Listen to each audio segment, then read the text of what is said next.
ও সাহস থাকলে আসে না কেন বাংলাদেশে? আমরা ডিজিটাল বাংলাদেশ করেছি, সেই সুযোগ নিয়ে লম্বা লম্বা কথা বলে। তো সাহস থাকলে বাংলাদেশে আসুক। জীবনের কোনো না কোনো সময়ে এর প্রায়শ্চিত্ত আপনাকে করতে হবে। জীবনের কোনো না কোনো সময়ে এর প্রায়শ্চিত্ত করে আপনাকে মরতে হবে। 27 ডিসেম্বর থেকে আজহারি মাহফিল শুরু হবে কক্সবাজার থেকে। আপনি দেখবেন যে লোক কারে হয়। কয়েকবার এসে এসে ফিরে গেছি, অনুমতি হয় নাই। এখন দাবার গুটি পাল্টে গেছে, দাবার গুটি পাল্টে গেছে।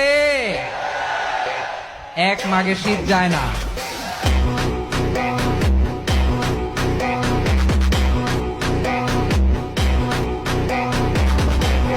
আমি চ্যালেঞ্জ করে বলেছিলাম যে খালেদা জিয়াকে নিয়ে একটা মাঠে জনসমাবেশ করবেন, শেখ হাসিনাকে নিয়ে একটা মাঠে জনসমাবেশ করবেন, এবং আরেকটা মাঠে মিজানুর রহমান আজহারীকে নিয়ে একটা ওয়াজ মাহফিলের আয়োজন করবেন।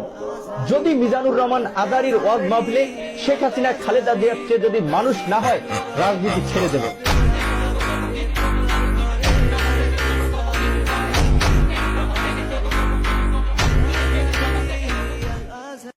I will be against them in the day of judgment. Three categories of people I will be against them in the day of judgment. Your Islamic lectures will be longer before the day of judgment. But in the eyes of Islam, it's completely wrong, unsuccessful.